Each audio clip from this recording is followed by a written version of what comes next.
Sungai ini membasahi wanita ini. Tapi dia terus melihat ke arah atas gunung. Lalu berdoa, tukarkan nyawanya demi anaknya. Air itu sudah setinggi kepalanya. Tapi lengannya, tapi tetap menggendong anak itu. Supaya tidak jatuh ke air. Dalam cahaya pagi itu, tangisan anak itu akhirnya menarik perhatian penduduk desa. Mereka dengan cepat menyelamatkan anak itu. Wanita itu hanyut terbawa arus. Pemimpin desa itu mengadopsi anak itu. Dan menamainya Siva. Siva telat mendaki gunung sejak dia masih kecil. Dan mencoba memanjat dengan tangan kosong berkali-kali. Meskipun ini berbahaya, selalu dimarahi oleh ibunya. Tapi dia tidak pernah menyerah. Perlahan Siva memanjat semakin tinggi. Selalu berlatih.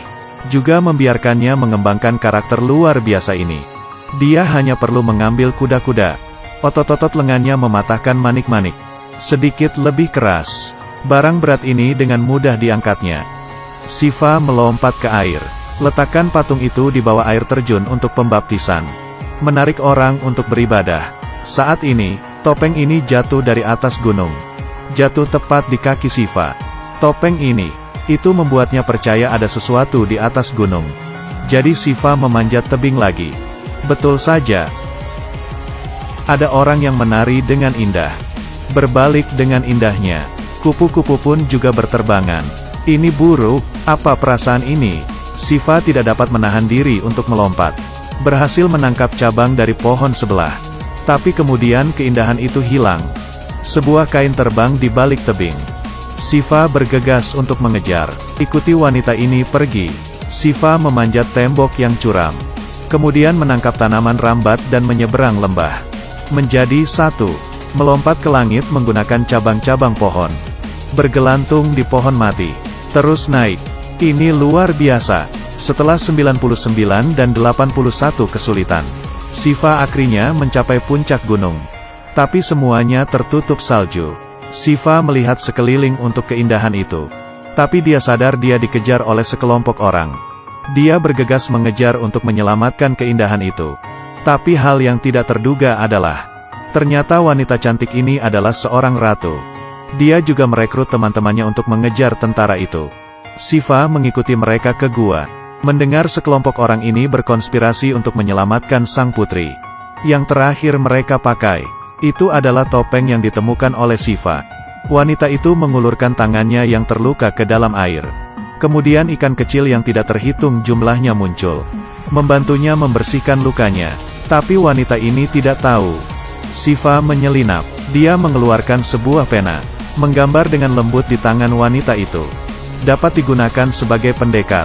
Berdandan dengan cara ini hampir mendiskualifikasi dari ekspedisi. Siapa iblis itu? Avantika menyuruh temannya berpura-pura berbaring di tepi sungai. Dia menyergap. Tapi Avantika tidak mengharapkannya. Orang ini ada di belakangnya. Dia menoleh dan melihat ke belakang. Tidak menemukan apa-apa. Tapi segera temannya menemukan gambar di bahunya. Harimau tidak pamer. Pikirkan aku sebagai Hello Kitty. Avantika menemukan jejak Siva. Akhirnya ketemu pelakunya.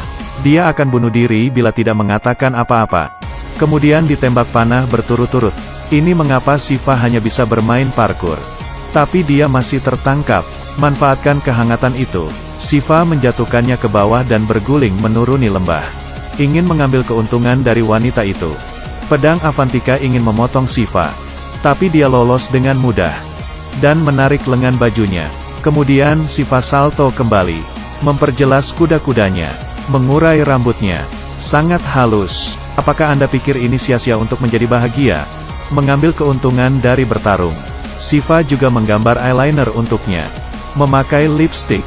Dia merobek celana Avantika. Melemparnya ke air terjun. Apakah keindahan yang dia lihat di air terjun itu adalah dirinya? Avantika menoleh. Melihat Siva memegang topengnya yang hilang. Baru percaya. Pencuri di depannya benar sama dengan benar mengikutinya. Dan pola yang dilukis di tubuhnya. Dan Siva juga berpasangan. Avantika tampak bingung saat digoda. Tapi dia masih memiliki misi. Hanya bisa terdiam dan Siva dibiarkan sendiri. Tapi begitu dia keluar dari lembah, dia dikepung. Ditangkap oleh penjaga kota kerajaan. Untungnya Siva bangun lebih awal. Menyelamatkan wanita itu. Tapi Avantika masih terluka. Shiva tidak ingin kekasihnya mengambil resiko. Jadi dia mengambil alih misinya. Pergi ke ibu kota sendirian untuk menyelamatkan ratu. Semua orang menarik tali. Bison tiba-tiba berlari keluar. Pria itu berteriak sambil melawan tanduk. Tapi masih terdorong mundur oleh bison itu. Otot-ototnya gemetar. Pria itu menggertakkan giginya. Akhirnya membalikan situasi di lapangan. Dia mendorong bison itu kembali dengan keras. Kemudian dia menggunakan kesempatan untuk mengangkat hidungnya dan membantingnya.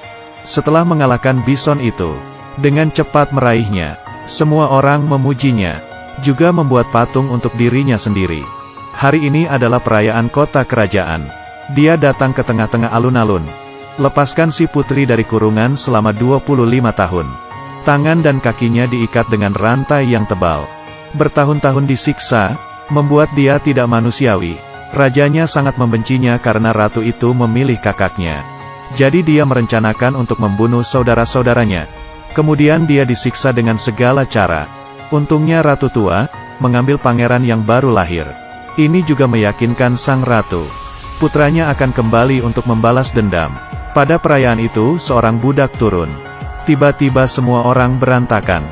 Melihat patung itu jatuh, akan banyak darah yang jatuh juga. Tiba-tiba ada orang yang menarik tali. Patung itu langsung terhenti. Pelayan itu datang bergabung. Ketika angin meniup handuk di kepalanya, pelayan yang memimpin langsung kaget. Bahubali. Bahubali. Mendengar namanya, semua orang seperti dipukuli. Patung itu dipegang teguh. Tapi raja itu cemas. Di malam hari Shiva menyelinap ke dalam istana. Berpura-pura menjadi pasukan penjaga. Dia pura-pura terjatuh dan menumpahkan lilin. Aula itu langsung terbakar dengan api. Dia bergegas ke alun-alun.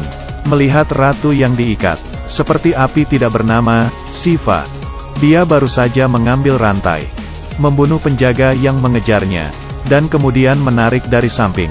Setelah memotong rantai dengan pisau, dia membungkuk dan melemparkan sang ratu ke dalam kereta. Penjaga meletakkan bola api untuk memblokirnya. Tapi Shiva tidak berhenti. Sebaliknya dia mempercepatnya melalui api. Kereta itu memiliki roda api dalam sekejap. Tentaranya di luar jangkauan. Sang pangeran benar-benar mengatur penyergapan. Shiva dipukuli sampai pingsan saat dia lengah. Setelah bangun, dia ditahan oleh para prajurit. Sang ratu dilecehkan dan dihina. Shiva mulai mengamuk. Abaikan sakit pada tubuhnya, memukul seseorang. Lalu dia mematahkan pedang raja. Raja yang mengalahkan bison berubah menjadi ayam dalam sekejap. Shiva mengambil pedang dan memotong kepalanya. Saat ini semua orang datang. Anak buah raja masih ingin balas dendam. Tapi dia berlutut ketika dia melihat wajah Shiva. Bahubali. Ratu juga sangat senang. Ternyata Shiva adalah anaknya sendiri. Merupakan keturunan dari Bahubali. Akhirnya dia merebut kembali tahtanya. Film ini berjudul Bahubali. Ini juga merupakan film termahal dalam sejarah India. Setiap menit efek khusus film itu membakar uang. Tonton film seperti ini. Saya pikir ini sangat keren. Apakah kalian ingin menonton?